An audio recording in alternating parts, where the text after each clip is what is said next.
Hello, everyone, and welcome to episode 10 of the Tour Podcast. Today, I'm joined by Brock Kelly. Brock, how are you doing today? I'm doing great, man. Happy to be here. Beautiful weather out here in Boulder. A little bit of smoke coming in from the wildfires, but other than that, great day. Yeah, it's a great day here in Boulder. Yeah, unfortunately, we've had some fires in Lyons and also coming down from Canada. So AQI hasn't been great. Training hasn't felt amazing, maybe for the both of us. Yeah. But some heat in the air, too. I think it might be 97 outside right now. But today's Brock's last full day in Boulder, so we wanted to make sure to get him on the pod. And Brock and I met last summer just being in Boulder. I think that's one of the cool things about being in Boulder. Olive Garden, man. Yeah. We met in Portland. Yeah, I guess, yeah. So I think we said what's up to each other in Boulder. And then, yeah, we definitely should kick off with that story. All right. We'll start with that one.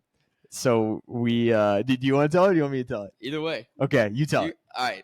So we're in Portland. I'm filming with Tin Man Elite. I worked with them last summer. I was their summer intern. And next thing I know, Brian's like, this went back when Brian, his teammate now, ran for Tin Man. Now he runs for Roots all over the place. But Brian was pretty much like, hey, we're going to Olive Garden. You want to go to Olive Garden? I was like, yeah, for sure. And so we show up to Olive Garden. And there's we rented out this room pretty much because so many people showed up. We had 10 of us there. All these guys I'd never met before except Brian. And I'm like, all right, well, this is going to be fun. And we just had the best fellowship I've experienced in a really long time in that Olive Garden. And I was like, okay, this is super sick. And Austin was one of those guys. He was sitting over there in the corner, and he was like, oh, yeah, you run from Mississippi College. Oh, you know my friend Evan. It's like, yeah, I know Evan. And that's just kind of how it all kicked off. But I always think back to that moment because the fellowship was just so incredible at that time. And that was such a fun experience. Yeah, dude, it was cool. It was, such a low-key kind of setup. And we showed up to Olive Garden. I think initially we only had 5 of us. And then, I think Brian texted us and somebody else texted us, and we told our server, hey, we actually have 10. And so, they put us in this back room circle table, and a lot of us didn't really know each other well. Some of us did. And it was just super cool. The running community is amazing, and so small. Like Brock mentioned, just I know Evan, his old teammate, and we all have mutual connections, and kind of all are on a similar path and pursuing excellence in the sport. And a lot of us share faith as well, faith in Jesus Christ. And so it was a cool moment, just a wholesome moment at Olive Garden, one of the premier chains in the United States. And best you can get. Absolutely threw down. At 9 p.m. in Portland, Oregon. The sun was still out. Yeah, that's one of the crazy things about Portland. The sun doesn't set till 10:30 p.m. The sun's out at 9:30, and we're sitting there. It feels like 7. It's just so odd. Just hammering pasta right before we went to sleep. Oh yeah, it was great. And I had a good race the next day. So and we can definitely get into the community aspect. But for those that don't know you, Brock, tell us a bit about you, where you're from, and maybe a bit about your story. Yeah, so my name's Brock Kelly. I am from Tupelo, Mississippi. Kind of grew up in a town right outside of Tupelo called Saltillo.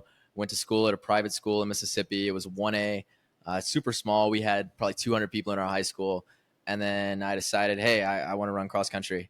And I was kind of just started running whenever I was I guess I technically started running whenever I was in 6th grade.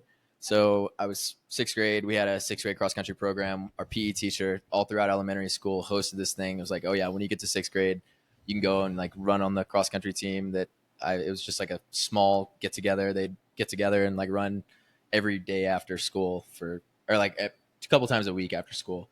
And then we'd have an inter squad meet at the end of the year. And I remember going out to that and being pretty good. I remember being usually at the front of the pack. And I found out pretty soon. I was like, okay, I think I might be all right at running. And I think because I was good at it, I kind of gravitated towards it and just kept running. And whenever I got to middle school, 7th, 8th grade, I remember I ran 3 or 4 middle school races and then immediately got moved up to varsity. And that was kind of my parents didn't want me to get moved up. They were like, no, you should keep running middle school. And my coach was like, we need this kid to help us. And so I moved up to varsity. And so were you on varsity for 5 years? I was on varsity for 6 years. 6 years, wow. Yeah, I moved up to varsity after 3 7th grade races. Insane. That's cool. It was wild. Kind of a crazy ride. And then just kind of learned how to run the 5K as best I could. with the training we had back in Mississippi. It was kind of a very blue collar type setup with the way we would train. We didn't really know what we were doing. We were just kind of going out every day and running. I actually made a Daily Mile video. The one today is talking about back in high school. We used to just show up out to the cross country course. It'd be 3 p.m. and sun's blazing down. August, September in Mississippi gets so hot, and heat index 105, 107. And we're just out there running 45 minutes right after school on this crazy hilly grass cross country course. And it just made us so mentally tough. And I think that was really what helped me a lot in high school. It helped me to build a lot of fitness, what helped me to become a good and strong runner. And then over the years, I guess 11th grade year, I was Gatorade Runner of the Year in Mississippi. And then senior year, I think one of my teammates now at Mississippi College, he actually got the Gatorade Runner of the Year. It was kind of like COVID and everything hit as well. So it was all over the place, but super fun time. And and then I ended up going to college at Mississippi College, which is a D2 school in like Jackson, Mississippi, Clinton, Mississippi area. And that was I kind of chose that school because it had a Christian orientation to it, and I kind of grew up in a Christian household, went to church all the time, and also went to a Christian school, and so I knew that was something that I valued, something I wanted to carry forward from where I was, and I knew that Mississippi College, once I visited and saw the team, I liked the coach, I liked everything about the environment. I said, yeah, this is where I want to go. And I looked at a few other schools and ultimately decided, no, I think D2 will be a good option for me. I think this school is going to be a great option for me. And the guys on the team were fast, and they were hard workers, and I could see that from a mile away. And I was like, yeah, this is where I want to be. This is where I feel like I belong. So yeah, it's a good program. And you still have one more full year, right? Yeah, I have one more full year. I think I technically have like a 6th cross country season if I want to take it. But yeah, you don't know yet. I don't think I'm going to take a 6th cross country season. Okay. I don't like XC that much, so. Man, it's so hard. It is. I never try harder than cross country. Yeah. I don't think, but it's so brutally hard. And so I feel you. But backing up a little bit, from Mississippi, went to school in Mississippi. I feel like it's a pretty slept on state. People kind of disrespect Mississippi a little bit. In general? Just in general. Yeah. Would you feel the same? Yeah. How would you? Yeah. Mississippi. What are your favorite things about it? Mississippi's usually dead last in just about everything. But I was on a run yesterday with a guy from Miami, and he was like, "Oh yeah, like what? Like we started talking about something with like hospitality." He was like, "Dude, I love the hospitality like back in Florida or whatever." Or wherever maybe he's saying he likes the hospitality in Boulder. He was like, well, how are the people in Mississippi? And I was like, well, Mississippi, we have really good people. Like that's one thing that we definitely are good at. We're good at hospitality. We're known as the hospitality state. We're good at being like kind to others. And that's something that I really enjoy. I really kind of miss that. And it exists here, like for sure.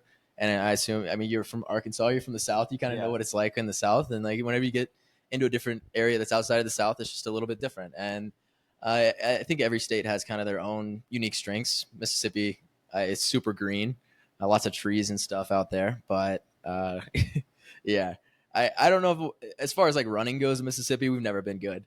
I'll just put that out there. But we've got some guys that are coming up, some top talents in high school that are some of the best in the nation right now. Cool. Some like the Brown brothers, they're just incredible. Andrew Brown was like the fastest freshman in the U.S. this year in the mile. He ran like 4:15 or something crazy. Yeah. Dang. And so he's out of Mississippi, and we got a bunch of other guys that are coming up. His brother Taylor he's been running 90-mile weeks this summer leading into his senior year. And so I think Taylor's going to be a force to be reckoned with this year, and Andrew is too. And so we've come a long way from where we used to be as far as running goes, but definitely kind of a slept on state. It's kind of a hidden gem in a lot of ways. It's a very unique experience whenever you meet people from Mississippi. Oftentimes the misconception is like, oh, they must just be like these racist people that are all stuck in the past, and like that's the common misconception. And like you go to Mississippi and we're just like some of the kindest people you ever talk to, and like we're friends with everyone, and it's a really cool place to just experience fellowship with other people and other believers and team and everything, dude. I like it. I like the experience in Mississippi. That's cool. Yeah, I would share the same. College, Arkansas, growing up mainly in Texas, that the people there are wonderful people, give you a shirt off their back and stop anywhere to have a conversation with you. And not that doesn't happen. Exactly. Here in Boulder, not that it doesn't exist here. It's just like, it's just a little bit different. Yeah. It's different. And I do enjoy and love and miss the fellowship of the South. And so I I definitely hear you there. What is Mississippi food? Like if you're going to Mississippi, Home style cooking. yeah, Fried chicken. yeah, Like, that's yeah. whenever I think of Mississippi, I think of just fried chicken, green beans, fried okra. Uh, trying to think of what else, like fried green tomatoes, fried everything. That's usually Mississippi food.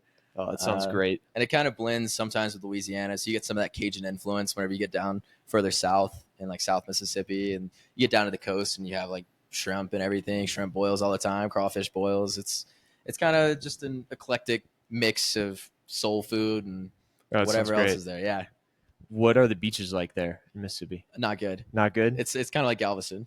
Okay. Yeah, and so what ends up happening is there's 2 barrier islands off the coast of Mississippi, or like multiple barrier islands, and not just 2. There's a bunch of barrier islands off the coast, and so they prevent the Gulf from like washing directly in like onto shore.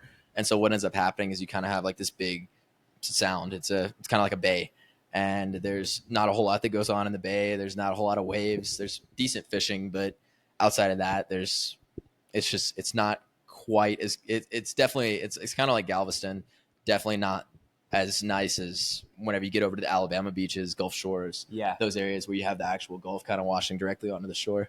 So Dang, that makes sense. I never knew that was why it Yeah. was. And Yeah. so the Gulf Shores isn't that far from you. Is that where you would go? yeah, so to the if I beach? were to go to the beach, there's a little place like right across from Gulf Shores called Dauphin Island. It's a nice spot. It's just kind of a little fishing island and a little bit of some touristy areas, but for the most part, kind of a well kept gem in the Gulf Coast, and really a cool spot that we tend to go to. But That then sounds you sweet. can go all the way over to 30A into the Florida Panhandle, all the way down the Gulf Coast, wherever you want to go. Yeah. Are It's there nice. dolphins at Dolphin Island? Yeah. Okay, cool. Yeah. That's sweet. They're savages apparently though. I don't know if I you don't knew know. that. I didn't Dolphins know are that. savages apparently. I didn't know that. Not very Where nice. I thought So- they were. So just be careful. I thought they were nice. I'm pretty sure we I thought they double were check like- I that. thought they were mammals. I thought they were like super friendly to humans. I think they might be mean, but maybe we'll have to double check that. But let's back up to so All right. you said running. Did you choose running? Did running choose you? Like why did that start? How did that start? I guess technically, first time I really ran, I used to always run in PE growing up. And then my mom worked for the American Cancer Society. So she had like community 5Ks that she would host. So we would show up and she said, "Hey, do you want to come run this 5K?"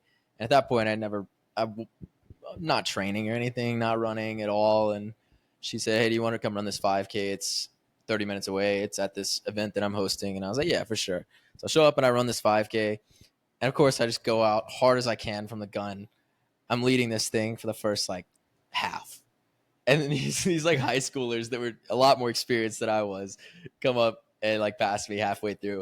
And I just kind of start falling back, but I held on enough to hold my own. And that was kind of the first time I was like, oh yeah, like I think I could do this whole running thing. And from there, I just kind of kept running through middle school and high school. And Yeah. eventually it was like, yeah, I guess I'll run in college too. But I remember hating it in middle school. We were running so hard and training so hard all the time. And I just remember being like, oh, I can never do this for the next 5 years. And then finally kind of found a rhythm, built some fitness up. It was either like I was either going to build up a lot of fitness and like build up a resistance to the training, or I was just going to quit. And Yeah. kind of just decided, hey, I'm going to keep running, and just it eventually kind of all clicked and kind of made sense where I was like, oh, okay, I'm getting good enough to compete here with the top guys in the state. So Yeah. that was kind of a cool experience. But I didn't do track until 8th grade year. I did baseball in the spring, 7th Okay. grade year. That's what I was gonna ask if there were other sports. Yeah, so I did baseball. And then 8th grade year, I had a hernia. So I was kind of out for the baseball season. And I took 6 weeks off because I had to have like a surgery and stuff. And once I came back from that surgery, the track coach, who was also the cross country coach, he was like, "Hey, you want to come run the 4x8 at state?" I was like, "What?" I was like, I haven't walked in 6 weeks pretty much. I haven't exercised in 6 weeks. You want me to come run the 4x8 at state? He was like, "Yeah." I was like, "All right, cool. I'll start training for it." So I started training for it Let's go. and ended up running the 4x, or it was the 4x8 actually. So I ended up running the 4x8 at the state championship, and How'd you guys do? I don't remember, probably like third.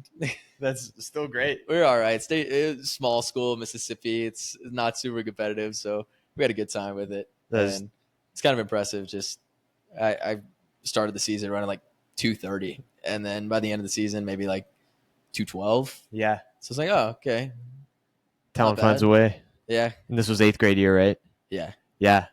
No, yeah, that's rolling, especially in 8th grade. And there should be a 4x8 in every high school state championship and in college, I think. In college, college 4x8 in college. That I don't know why it doesn't exist. Yeah, I don't know how you feel about it, I but think NAIA does it, and they also do the marathons. Yeah. So they do all the crazy events, but I feel like a 4x8 would be more of an equal representation than like a DMR. yeah, I think it would be. I think that they should both be. I know DMR's at indoor championships. Mhm. I think they should have it at outdoor championships too. Yeah, Then there's no distance relay. I feel like then you can have those distance schools that could make a mark, and Yeah, you come up and get some extra points, and because the sprint schools they have just so many more opportunities. And Mhm. I think back. This is a slight tangent now, Yeah. but I think back to college when I went to nationals in the DMR, and people that get to go, maybe not an individual event, they still get to go to the big stage, get the exposure. Like, okay, you get a taste of it, and it's like, okay, I want to work to get here on an individual basis too. But Yeah. you're also, you're able to have an impact on the team score. So I think, distance relays, high school and they should have college more of them should be a thing. Yeah, because I they don't have know like why. a 4x1, a 4x2, and a 4x4. Yeah. But then they're like, oh, we're gonna stop right there. Yeah, it's interesting. And, yeah, 4x mile know why. even 4x mile even would be a good Yeah. race. It would be kind of long. I mean, Yeah. it's a lot of laps on a track, but it would fly by. And you have guys doing it in 16 minutes. Yeah, Like, yeah, you might lose some people because I know people already don't love watching the 2 mile or yeah, I know. 5K, So 10K. people gotta un- check out. unfortunately. But no, that's sweet. I think And they do it at Penn. Yeah. Penn relays. I think they do a 4 Yeah. mile. That's always pretty fast. Maybe it's just high school though. I'd love to do one Yeah. day. I love relays. So at what point did you love running then? If initially maybe you were It pretty wasn't good at it. initially. Yeah, not initially. Yeah. Because Because initially you were good, and then you were like, okay, let's kind of focus in and Yeah, I don't know. Try to I grind. feel like my running story has a bunch of ups and downs. There's been moments where I've been good, and there's been moments where I just wasn't good enough to be competitive, and like at times I just realized that hard work was going to be the thing that would pay off to get me to the results I was going for. But I don't know if there's like a specific moment whenever I was like, oh yeah, I just like love running now. It was just kind of just a culmination of different things that happened over the years that ultimately led me to be like, yeah, I think I could run in college for 4 years, and now going on a 5th year, it's like, yeah, we're just here. We're just living a day at a time, enjoying it as much as I can, and trying to stay healthy and do as much as I can. So yeah. What are your favorite things about it? I About just like running? how it challenges you. I like the way that you can just push yourself to the absolute max if you want to. Like once a week, twice a week, whenever you want to go. Like Yeah. or once every few weeks trying to run a race, and it's like you can push yourself to the absolute max and see where your limitations are. And I really like that about the sport. But then I also like the meditative aspects, the points whenever you're going out for just an easy run and you're just kind of chilling and you're just letting your mind kind of detangle. It's the best Yeah. way I can explain it. It's like everything just detangles in your mind, and everything just makes a lot more sense. There's a lot of clarity you can gain from going out for a run. So that's something I've kind of always enjoyed about it. For Yeah. sure. I feel that so much of our volume is easy, and I Mhm. think people don't realize a lot of the running that we do is we're just chilling. And yeah, I love that. I love just running with a community, or even by yourself to de-stress, or just have some non-distracted time to think about your life and what you're doing. And then Yeah. the community aspect for me on those easy runs where you can really quickly and easily get into deep conversations, which is what I'm all about. That's what this podcast a lot is about. And you have no distractions. You don't have your phone or anything else. You're just running on a dirt road or the concrete, the sidewalk somewhere.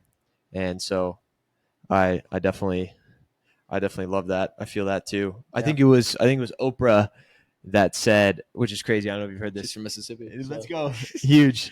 She said, I'm pretty sure this is her. We're gonna need to do another fact check. Running is a metaphor for life because what you put in is what you get out, and it's not one for one. I wish it was, Yeah. but Wish the ratio was perfect. yeah, I'd love to consult her on that. But yeah, what's up? Running is a metaphor for life because you do put in if you do put in work, you will see gains. And then also, I think life is up and down, and so is running. There's nobody's career that they just get better week after week and year after year. Yeah, nobody has like that perfect graph of a career. Yeah, like there's always those setbacks that happen where things just don't go according to plan. Yeah, all kinds of things can happen with life stress or injury or burnout or training or all of that. And so I was just thinking about that.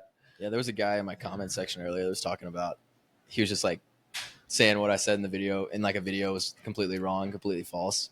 And he was saying that you have to run faster on your easy days. And that's like that's a hot topic right now. Everybody's talking about that. Everybody's talking about how you have to run fast on your easy days. You have to, or running slow on your easy days. There's a big combo here. I disagree. Hopping in the frame here. All right, let's go. We're recording on that one too, so you're in the frame. We got Noah special guest tattoo, fresh tattoo. They heard it. I'm in great pain. 6 hours. Oh my gosh, you want to show the camera or is it too raw? How do you put? I don't want to mess up how you pronounce your last name. Lutska. However you want to pronounce it. Noah Lutska. Fresh. First time on camera. Wow. Let's go. It's all the stuff on the outside. Dang. He's got more. Wow. 6 hours win tomorrow? Okay, dang. So you just like laid face down? Did you go to sleep or anything? Or I did. I fell asleep for like an hour. Wow. Until it started hurting. Dang. Yeah. So what were you doing the other 5 hours? Crying. Not like watching a TV show or anything, or? Dude, I was flipping through some Olympic videos on YouTube. There you go. Yeah. Dang. It was like every 3 seconds, you're like, you get one little line that just goes, and it kind of like. Yeah. Yeah. That's rough. Dang. It's great mental training for distance running. Yeah. There you go. Just get tatted up. That's the key. Yeah. So if you want to get faster at distance running, you've seen Jakob. Yeah. Just get tatted up, and you're gonna get faster. It's like a double. He's got some wild mini tattoos. I don't know if you've seen. It's like every race he wins, he gets a tattoo. Is he really? Yeah. Wow. Is that actually? Are you eating a mango? What is that? That's kiwi. Oh, that's cool. Sorry, we're going on a tangent here. All right, where were we? Running fast on these days. I disagree. Okay. Do you disagree? You disagree as well? Yeah, I disagree as well. Yeah, I think like sometimes it's all about. Go ahead, you go. Sometimes it'll naturally happen. Yeah. We're just like with somebody, you're just hanging out, you're talking, and like next thing you know, you're splitting off 640s, and it's just still conversational, and you feel good, and it doesn't matter. Yeah. And then other days, it's like most of the days you just need to be chilling, you need to be relaxing, and like yeah. I've got people in my comment section sometimes that are just like, no, like you have to, like all the pros are running 6 flat for their easy days, and it's like they're not. They're not it's at like, all. I run with pros like once a week at least. You run with pros every day. Yeah, it's not true. And you've seen these guys, and like there's some guys that will do that. There's some guys that will run a little bit harder. Like I know Joe Klecker's notorious for it. He's not really doing it right now because he got hurt and there's injuries and things that are going on. But there are some runners, I guess. Yeah. Every now and then, but even like the best in the world aren't doing it. Like Eliud Kipchoge is running 8-minute miles for his recovery days, and you're like, well, I don't know. Yeah, if that's the GOAT, then why aren't we trying to emulate something along those lines? It's like it's not the 80s anymore. We aren't trying to like chug 20 beers and then go out and, and run 6-minute miles the next day. Who said that? Was that Rod Dixon? Yeah, I just want to drink beer and win races. I think let's go. And there's like a YouTube interview with that. That's legendary. Yeah, I saw Cheptegei and Barega at the USATF Grand Prix this year warming up, and it must have been 10-minute pace. I mean, they were chilling, and I think there's, like you said, there's a time and a place for it. My philosophy on it, which I think I'd be hard pressed to be convinced otherwise, is on your easy days, just don't be pressing. And for some people, like I have teammates that are built different than me. They're more aerobically built, whereas they're not pressing at 7 minutes, 650, 640, but I would be pressing at that pace. And so I'm all about running the workouts hard, getting the most you can out of those. And then on your recovery days, just like kind of letting your body do the talking so that you're ready for the workout days. And that's not saying you should be going max out all your workout days, but you're trying to just get the most out of the stimulus. And it's you want to run hard. If you're running threshold, you're trying to run threshold on that workout day. If you're running critical velocity, you're trying to do that. If you're running mile race pace, you're trying to run mile race pace. Yeah, And you're it's just gonna not. fry yourself if you're Yeah. pressing to run a certain pace. Yeah, it's like there's like a curse behind people freaking out about their paces on their GPS watches. But what you said about having someone comment is a good segue to my next question. Is you're a creator, you're in on YouTube, you're a running creator, content creator. Where we got a video of your camera right here. What's up? And how did that start with you? How did the creative aspect start for you? So I remember back in high school watching like Ryan Trahan, Zach Levitt, those guys on YouTube, and they were. I know there's like mixed feelings about both those guys because they kind of left the running scene, and so there's kind of a bunch of mixed feelings with them. But I remember watching them on YouTube and just being like, "Oh, this is super cool. If these guys are making videos about running, I didn't know you could even do that." And it was kind of just this eye opener where I was like, "Hey, well, I have a camera. I got into photography whenever I was in like 8th grade. One of my friends, Zach, he got me into photography. I joined the yearbook staff for like a year.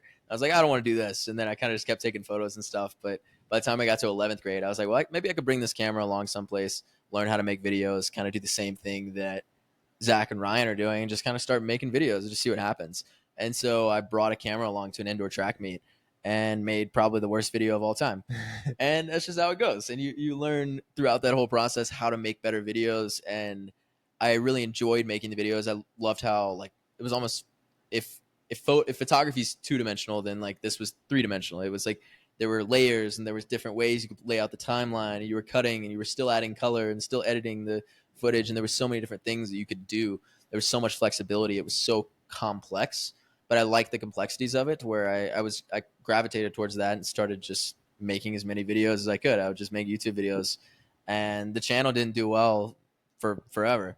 It was just kind of like, oh yeah, I'm making videos, I'm having fun doing it, and that's kind of a cool thing. And What were the videos about? just running, Yeah, usually yeah. workouts. I'd bring it to the track meets, cross country races, just random stuff. Yeah. Sometimes I don't know what the most random video I made. Somewhere about like photography. Yeah. One I did I took my senior photos during COVID, made a video about that.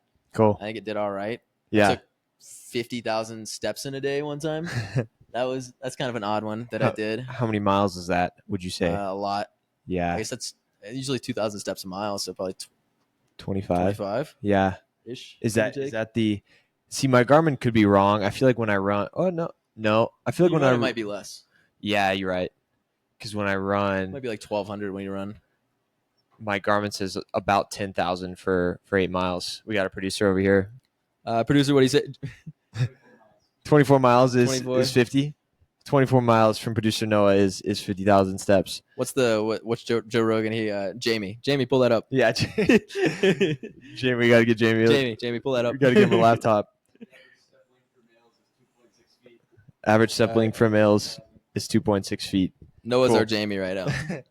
So, and oh no, sorry, I spilled some water. That's all right.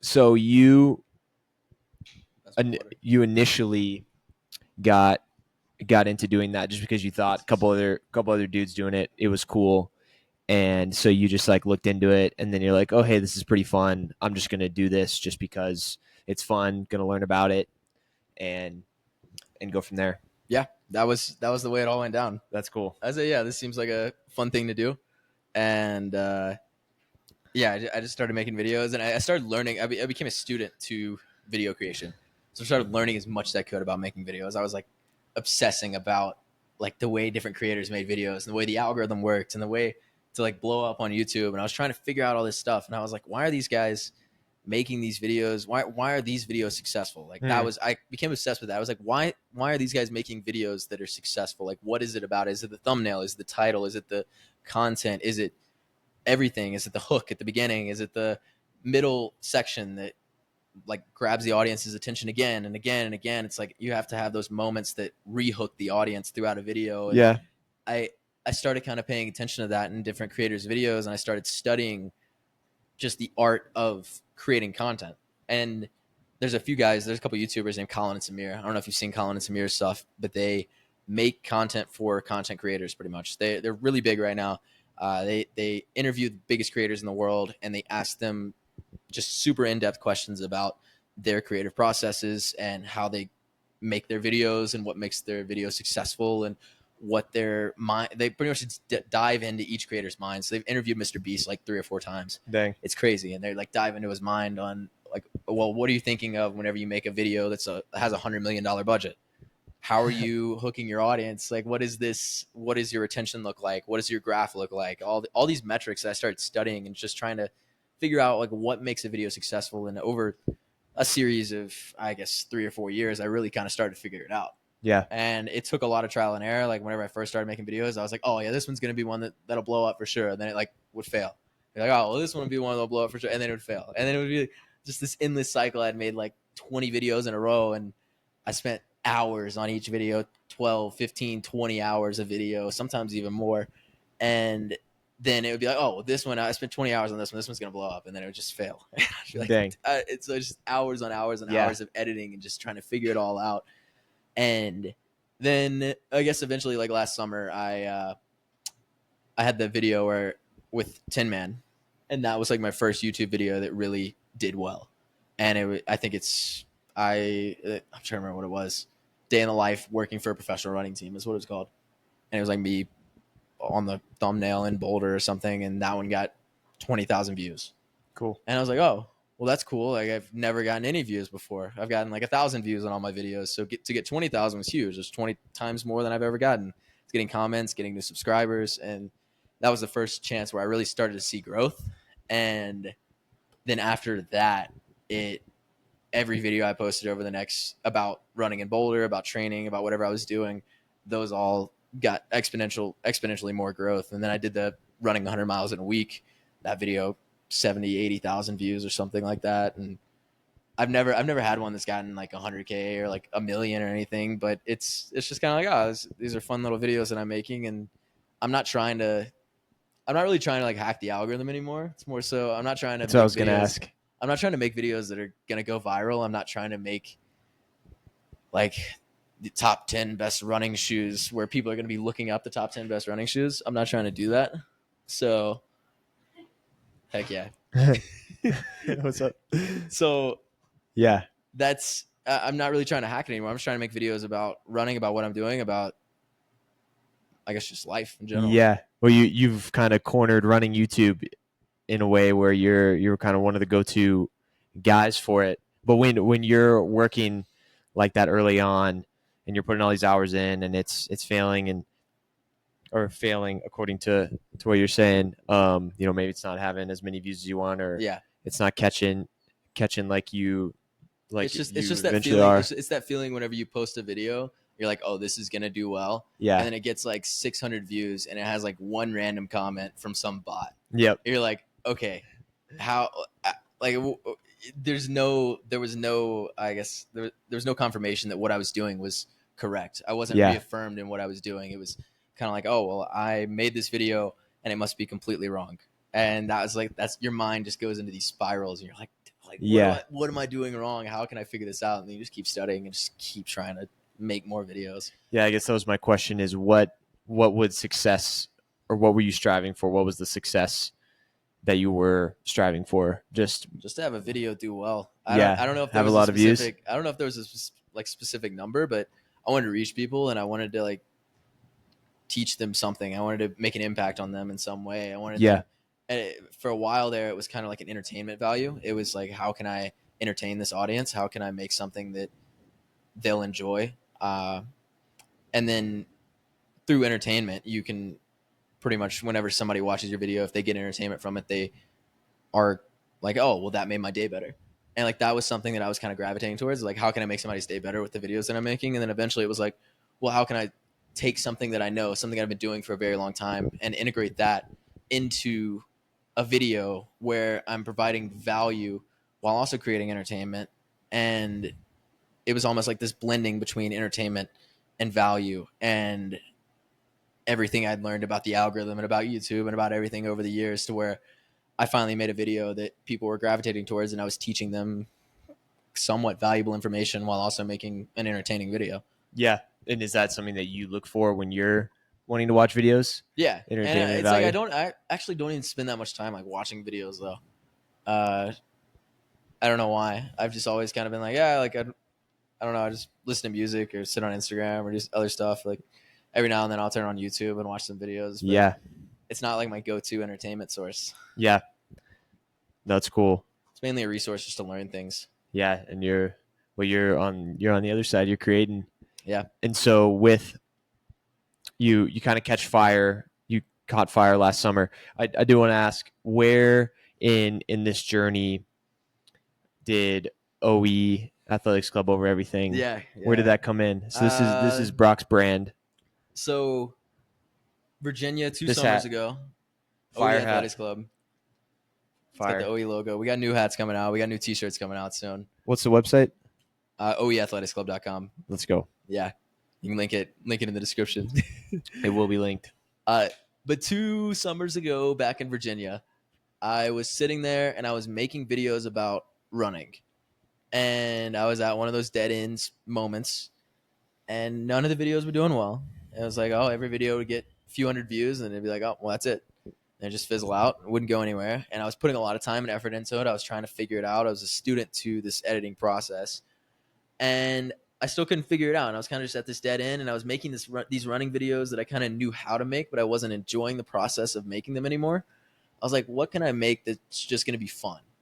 And so I kind of just completely left like making running videos, and I was like, what I need to do, I need to put more intentionality into my video creation.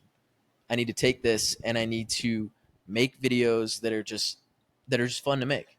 That's what I want to do. I want to put the intentionality behind making videos that are fun to make. And I created this motto, intentions over everything. And it was just this idea that in every action I was going to take, there needed to be more intentionality. And so I started making these just fun videos. It was vlogs with my friends.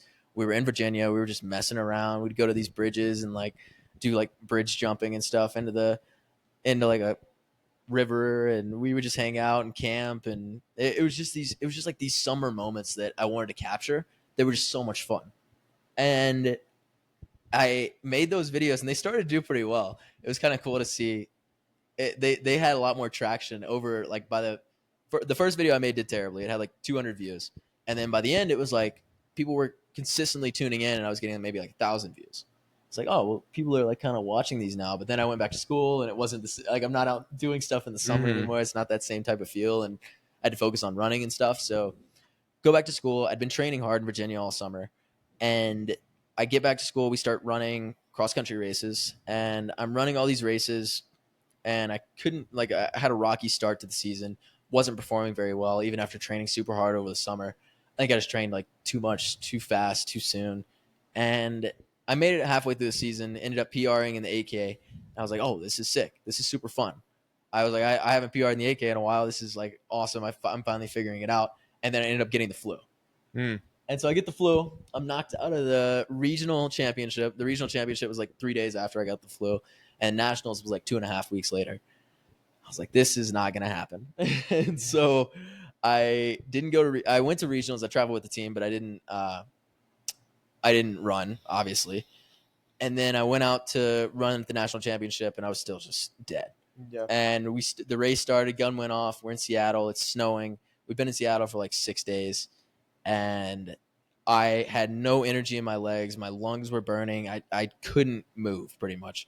Felt like I was just running backwards. And I just get passed up by every single person in the field. And I'm like sitting here in this moment, and I'm like, well, my legs won't go. I feel okay, but I just can't move.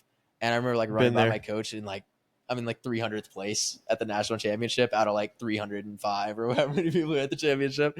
And I look at my coach and I'm like, Coach, I just can't run right now. I don't know. And I think it was just because of the flu and everything that had happened. And then I remember sitting there after that championship just being like down in the dirt and just feeling like, man, like what do I need to do from this point forward?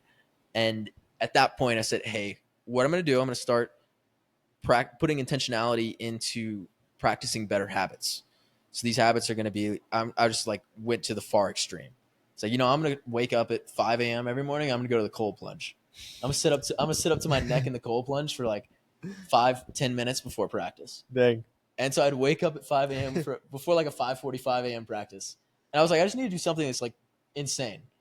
And so I started just practicing better habits. And that was just one of the crazy things I did. I would literally wake up before practice, before weights, before everything. And I would go and I'd sit in the cold plunge up to my neck. And it was, I don't know if that's good for you though. Make your muscles cold. yeah, they were cold, but I would like jog like at 8:30 first mile. And then I'd be warm enough to do whatever, to do a recovery run. And do hard things. Yeah. And it was already cold outside, so it didn't matter. Yeah.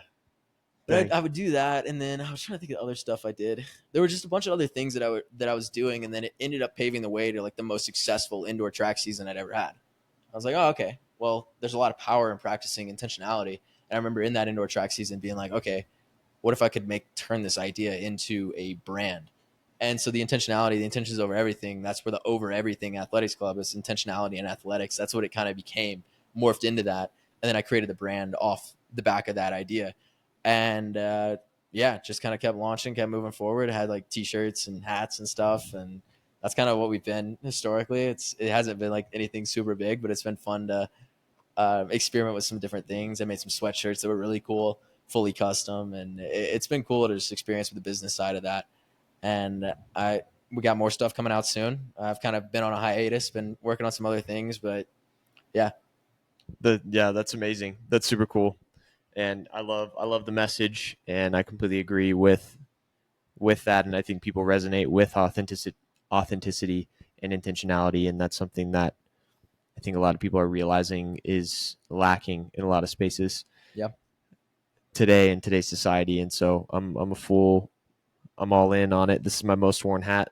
Ask my friends for sure. But he was wearing it at church yesterday. Let's go, baby. 2 days ago. What's today? Wednesday. Today's Wednesday, yeah. Sunday, so like 3 days ago, he had it on at church. I was just wear man right here. I'm honored to rep honored to rep you. But sick. back to your YouTube creating.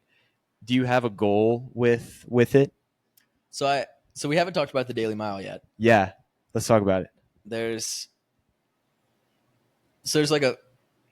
fluctuations in what I'm doing with creating right now, because I only have so much. The best way I can explain it is I only have so much creative bandwidth to make videos, to where I can make Daily Mile episodes every day, but I can't make Daily Mile episodes and make YouTube videos every week at the same time simultaneously, because if I'm editing for 2 hours every day, trying to get a Daily Mile episode out, trying to come up with a new idea, trying to put the clips together, color grading, adding the titles and captions and everything and the music, and then trying to figure out then putting that video out. If I'm doing that takes up a lot of creative energy. And it's like, I can't do that. Creatively, it just doesn't work. I can't do that and then also like sit down and edit for 2 hours on a YouTube video. Even though it's like different avenues, it's still like the same muscle, I guess I would be using. Yeah. So the Daily Mile, I guess that started back in whenever I was injured in the fall into the winter. I got a stress fracture back in September, and that put me out of running from September to January-ish, maybe, something like that. I was out for a pretty good amount of time because I didn't technically get diagnosed until October. So I was like out for all of October, November, December, maybe started running a little bit. Maybe towards the end of December, I started running a little bit on the treadmill. So like 8 weeks, October, November, and then a couple weeks into December was still kind of cross-training, figuring it out. And I remember it may have started in October. Whenever I started the Daily Mile, I was bored because I'd been making these YouTube videos all summer, like training in Boulder, running 100 miles a week, doing all that stuff. And then I'm sitting there, I'm trying to figure out, okay, what am I going to do next? Like, how am I going to make content about cross training? How am I going to make content about like what I'm doing right now? I'm not running anymore. So what does the YouTube look like from this point forward? And I said, hey, well, I'm just going to make videos on Instagram now. I'm going to make short videos. They're going to be like 30 seconds long. I'm just going to start making videos. I had no end goal in mind. I was like, I'm just going to make videos every day for like 30 days or something and just see what happens and see if I can grow my creativity, see if I can just use that creative muscle and see how much better I can get at making videos in general. And so I started making videos. After 30 days, I think I called it the Daily Mile, because at that time I was going to the pool and I was swimming a mile every day. So it was kind of like, after 32 days, I started calling it the Daily Mile. Let's go. We have Shouts producer Noah. Shout out Jamie over here. So Jamie just informed me it's 32, and 32 days I started calling it the Daily Mile. And then I had made a video every single day for 32 days, and I still hadn't had any growth on my Instagram. I had 5,000 followers whenever I started. I had 5,000 on day 32. And 32, 33, 34, 35, all the way to like 45. And once I made it to episode 45, I completely wanted to quit. There were a few times along this journey that I wanted to quit. I was making these videos and I said, I don't want to do this anymore. And 45 was one of those days. I was like, this is way too challenging right now. I can't think of any ideas. I don't know what I'm going to do. I said I was going to put out a video every day, but maybe this is like the end of the road. But I want to make it to 50. So I was like conflicted. And I think this was mostly what you were doing that day, right? Yeah, it was just every video was just every day what I was doing. And it would kind of like go through me making coffee, going to class. And I would also talk about running. I would talk about the training. I would talk about the mentality I had about running or whatever it ended up being on that day. Or sometimes it was like, oh, I'm going to swimming right now, but something I've learned about swimming, something I've learned about cross training, something I'd heard about running in the past year or whatever it was. And so I make it to 45 and I'm like, oh, I want to quit. And then I make it to 46 and like episode 46 took off. I think it was 46. Could have been 45. I don't remember which one took off. But one of these episodes got 115,000 views. Which one was it? Confirmation. Jamie? It's probably 46. Pause for data check here. Data right now. 47. 47 had like 193K. Wow. Yeah, so that one took off. Just and pop. then 48 took off. And then 49 took off. And then 50 took. It just kind of like was this gradual thing, this progressive thing where it's every video started getting like a good amount of views, way more than I'd been getting before. I'd been getting a few thousand before. And then it was like, oh, now I'm getting 100,000 or now I'm getting 400,000 or 500,000 or a million. And I had never like experienced anything like that before. And I was just posting every single day. So it was like, even if a video didn't do well one day, I knew I was going to post again the next day. And if that video didn't do well, I knew I was going to post again the next day. And that consistency just started snowballing. And I kept making videos all the way to episode 100. And then by episode 100, I was like, okay, I'm taking a break. I'm stopping this for now. I've made enough Daily Mile episodes, 100 days in a row, every day, making these videos that I was only going to make for like 30 days. Initially, it might have been even 7 days is what I thought. So I made it to 100 and I stopped. And then kind of went back to YouTube, started making more YouTube videos. And those were fun. And that was back in this past track season. I was making some YouTube videos, just trying to enjoy the creative process there, enjoying how different it was, enjoying how you could leave room for breath, how you could leave room for it to breathe somewhat to where you could tell more of a story. It could be more in depth. It could bring the audience in more. And I really loved that process. And then kept making those videos, kind of made them through the beginning of the summer. And then I was like, I think I'm going to revive the Daily Mile. And so now we're on season 2 where we've been making them every day for the past, or like 6 days a week is what I'm doing now. I'm not doing it like 7 days a week. So I'm taking like Sundays off, but Sabbath. Shouts. Yeah. But been doing it 6 days a week. We're on episode 37 today, and I'll probably go to 50-ish, and then that'll probably be the end of this season.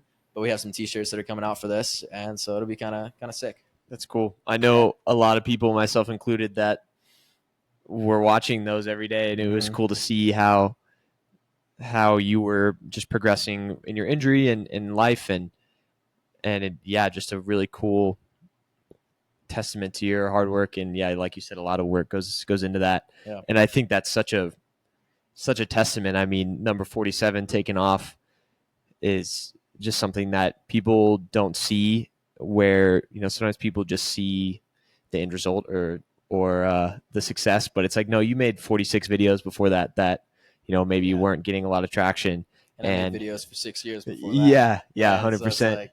So it speaks so much to staying at it, hard work, and just being consistent. I mean, I feel like that's with running, with life. If you feel called to something and you're just continuing to lean in there and work toward it, then you'll eventually find success. And maybe success looks different in different ways, but that is super cool. Yeah, that is super cool. And so, do you have an end goal with your YouTube, with your creative side, video creation, or you just kind of rolling with what I have right now? So it goes through these cycles where it's like YouTube, Instagram, and it kind of goes back and forth right now. Like I said, because I don't have the bandwidth to like make everything to create everything like every day. Yeah. So I go back and forth between making Instagram videos for 100 days and then making YouTube videos for a few months and then back to Instagram, back to YouTube. And it's kind of just this, Yeah. it's an interesting process. I don't know if it's the best way to do it, but it's what I'm doing now. Yeah. And it's what you want to do, right? Yeah. Yeah. It's good. It's enjoyable. And it kind of gives me just two different avenues of creativity just because the formats are completely different. And I really enjoy how different the formats are. So, yeah. That's cool. One story I want you to tell real quick, and then we can get on to a couple more questions I have is how you met Sam Parsons and Tin Man, because that was kind of a cool, I mean, it's how you kind of got your connection to Boulder, because it was last summer your first time out here. Yeah. And so go ahead and tell how you met them.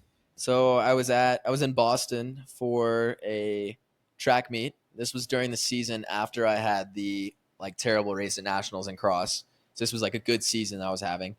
And I'm in Boston and everything's looking up, feeling good. And I remember leaving the facility at the BU like indoor, like the BU indoor facility. And I'd seen Sam Parsons around. He ran like 13:19 or 13:17 that day. And I think that was the German national record. And it was kind of just this big moment. And I was like, oh, that was super sick. And it was the same one that Woody Kincaid ran like 12:53. Wild. Crazy to see that happen. Yeah. Like, were you there? I was there, yeah. Yeah. And so it's crazy to see that happen. And I remember just watching this race unfold, all these guys running these crazy fast times. And I'm leaving the facility and I look over and Sam sees my hat. So the two creators I was talking about, Colin and Samir. So I had a hat from those guys and it's called, it says Press Publish because they have this newsletter called the Publish Press. And they pretty much made their living off of pressing Publish for their entire career. And so they're like, oh, like pressing Publish is like this big thing. And I had this hat that said Press Publish. Sam looked over at me and was like, oh, I love those guys. And I was like, are you talking to me right now? And he was like, yeah, like, dude, I love those guys. I was like, oh, well, that's cool. And so I had my camera out and he was like, oh, like, what are you filming? And I was like, well, I make vlogs. I make YouTube videos and stuff. And he looked over at me and I was like, oh, that's cool. Like you should send them to me. Like, show me the stuff you got. Like, find me on Instagram and just like send me the videos. Send me a link to them. And I was like, oh, okay, cool. And so I sent him the link to my YouTube channel on Instagram maybe like a week after I got back or something because we were in Boston, so I had to fly back and get back to on campus and stuff. So I sent him a link to the YouTube videos, no clue what was going to happen from that situation. And then all of a sudden it was like, he was like, oh, that's super cool. And he kind of like followed me back and was like keeping up with the videos and stuff. And maybe a month later or 2 months later, Max reached out. Max McNerney, who's the photographer for Tin Man Elite, he reached out and he was like, hey, you want to come be our intern for the summer? And I was like, yeah, sure. So Crazy. that was how that whole connection happened. Yeah. I mean, just him, sorry to interrupt. Yeah. Just him seeing your hat brought you to Tin Man and meeting all kinds of people, making all these connections. This happening is crazy. Just a sliding doors moment. And you're able to work with them, with great people. And I'm believing that helped your creative process too and what you're doing. And so that's a wild story. Were you going to say more with that? No, like, that was pretty much it. Like I moved out to Boulder last summer and then worked with them from June 1st to August 10th or something like that. Yeah. And crazy. It was fun. Good time. Yeah. And then Noah reached out, our producer over here. He got me back out here at Boulder. Let's go. So, heck yeah. Brock in Boulder in the summers is going to be a staple, hopefully. Yeah. For years to come. Maybe we'll see what happens. Maybe moving out here next year. We'll see what happens after eligibility. But we've referenced it a few times. Where you grew up and the I feel like in the brand too. I could be assuming, but your faith. Where does that come into play for you? Just how you navigate your life and your creative process, and when did that begin for you? I feel like it's always been something that's like integral in my life. It's been something that's been like a big part of who I am as a person. And it was, I grew up in a Christian school, grew up in church, was in the church choir, probably like all the way through high school. Now that I think about it, with COVID and everything, it kind of like messed that up. And my mom was like, my mom was like, no, you're going to be in the choir. Like sing a little bit. Yeah. Let's go. But my mom was like, no, you're going to be in the choir. So I was in the choir all the way through senior year at church. We're always practicing like Wednesday nights and stuff. And that was just like it became kind of a big part of my life. And I started really whenever I got to college, I guess I started taking my faith a little bit more seriously. I remember like freshman year, it was kind of like I got to went into a dark place, had kind of an injury, and I was like, I don't know what I'm gonna do with like where am I right now? Like what am I? And at this point, like I felt like I had had a good relationship with God, I had a good relationship with Jesus, and the whole connection and everything. And it felt right. It felt like things were going well, and then I hit this like dark patch, and I was like, I don't know what to do. And I'd been going to church, I'd been doing everything I could, and I just remember being like, okay, I need to figure out what to do next. So I started diving into scripture, started reading scripture, like went through like the whole New Testament, just started going through the New Testament, just trying to learn as much as I could about this thing. Cause I knew a lot. Like head knowledge, I had a lot. Christian school, you learn all these facts, you learn all these things, but I hadn't just sat down and like read through scripture once. And there's so much value you can get in seeing who the character of Christ actually is. Whenever you start reading scripture for yourself, whenever you see exactly, like, because you just see exactly who he was, you see what his character is, you see how he reacted in certain situations, you see all the misconceptions that people have told you are true somehow. They're all like lies because you put truth to it. Some of them are real, but they're not misconceptions. They're just truth claims from Jesus himself. And whenever you read through it for yourself, it's like, oh well, this makes a lot more sense. This is something that is something that's true, and you just feel a certain way about it. And it makes it to where it's just so much. You have so much clarity whenever you actually read through it for yourself, and every misconception you've ever had can be cleared up that way. Pretty much, it's the best way I can see it. And if you have any questions, it's like you can bring it to a pastor, bring it to a spiritual leader, and ask them. And be like, hey, like I'm struggling with this concept. Like, can you help me with this? Yeah, man, I love that, and I think it's really lost these days in religion and hypocrisy of people, and everyone is so broken, and everyone falls short of Jesus, and that's something that I try to encourage people to, is just like, hey, just find out who he is, and I promise you that you won't be let down. And that's something that I try to emulate but fail every day, is like, all right, how can I like try to be just loving towards someone? And I know it can be Christians or people that profess to follow Jesus can sometimes get a bad rap, like a judgmental or hateful rap, and that's just, Jesus was never that. It was never like you read it in scripture. You're like, this isn't at all who Jesus is. Yeah, he sat with people, he healed them, he sat with sinners. Them. Yeah, he was around like the worst of the worst, the tax collectors, with prostitutes, and you're like, what? Yeah, and he preached against the Pharisees. He preached against the spiritual leaders who were over I guess analyzing. It was overly I can't even think of the right word for it, but they were just too over the top with everything they were doing. Too legalistic. That's the exact word I was thinking of. And then they were, because of their legalism, he was completely against that. And he was like, no, like it doesn't have to be this complicated. I'm here for everyone. I'm here to save the sinners. I'm here for the lost. Yeah. Like I guess it was like the healthy have no need for a physician. I'm here to save the weak. And like it's just so you just read it and you just learn so much more about who Jesus is and what he actually did, and that in and of itself is so important and so valuable. And then whenever you go to church, whenever you connect to a community of people who are doing the same thing, it's like you can learn so much from that. You can learn how to emulate who Christ was in your own life, and that's a really big thing in my life, at least. Yeah, how to love people well. And I think you do an amazing job of that. And so thank you for sharing that. I know we're approaching an hour, and so I just have a few fun questions. Outside of all that you're doing with creation and running, what are some things that you like to do? Some other hobbies?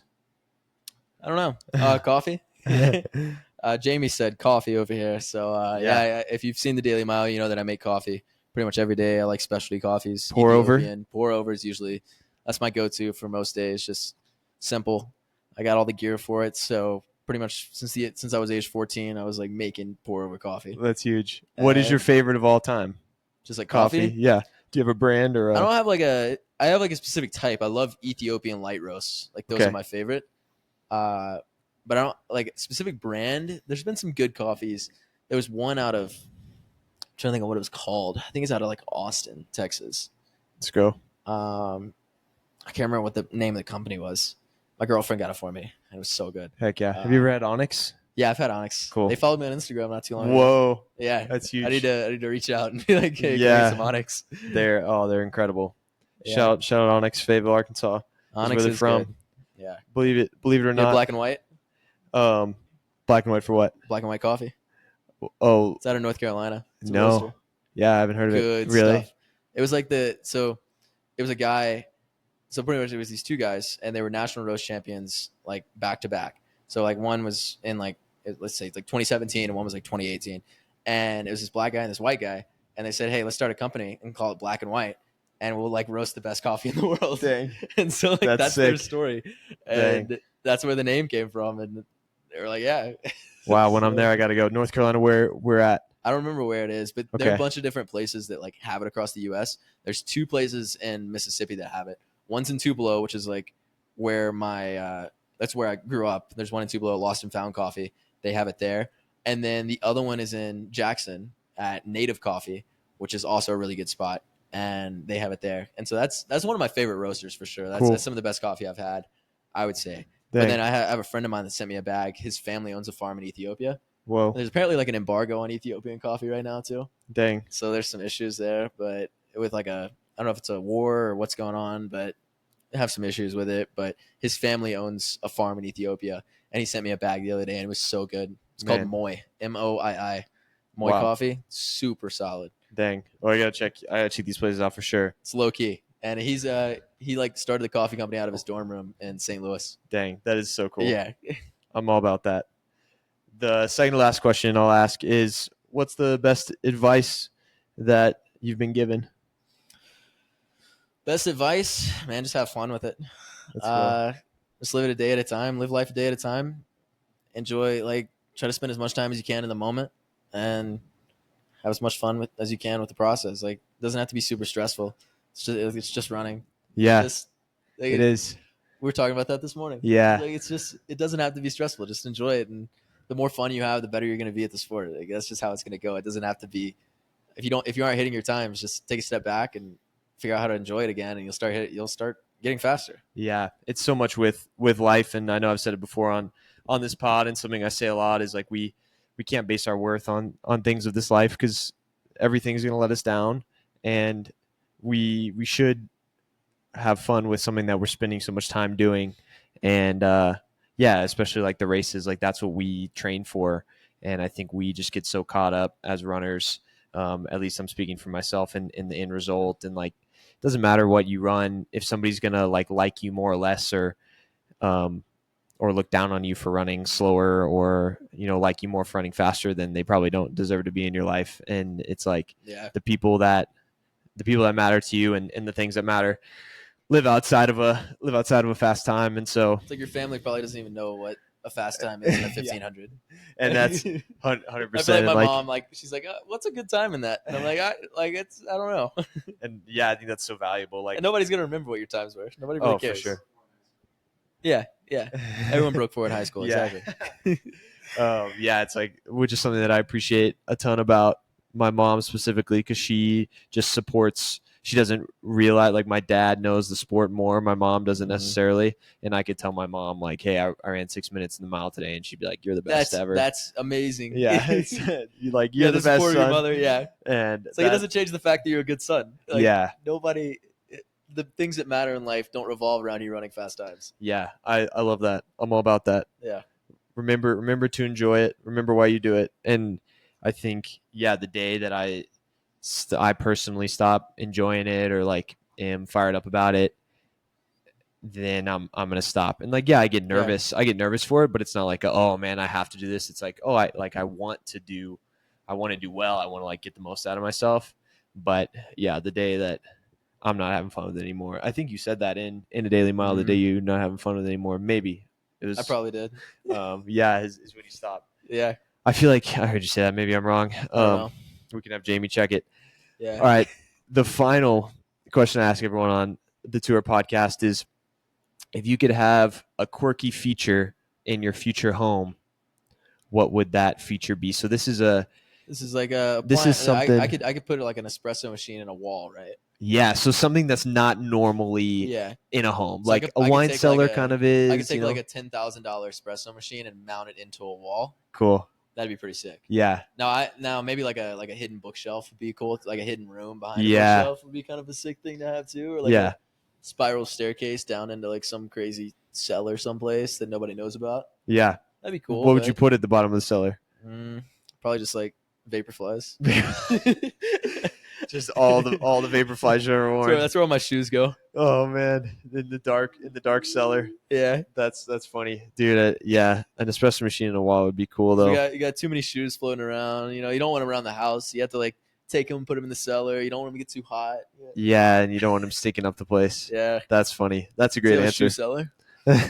The shoe cellar. Yeah. That's a great answer. Well, Brock Kelly, thank you so much for your time today, man. It's an honor to be your friend, an honor to know you, share miles, and just a huge fan of you as a person and what you're doing, and I'm just excited for what's to come, man. I think the sky's the limit for you as a runner, you as a person, you as a follower of Christ, and so just grateful for you, man. Thank you for coming on the pod.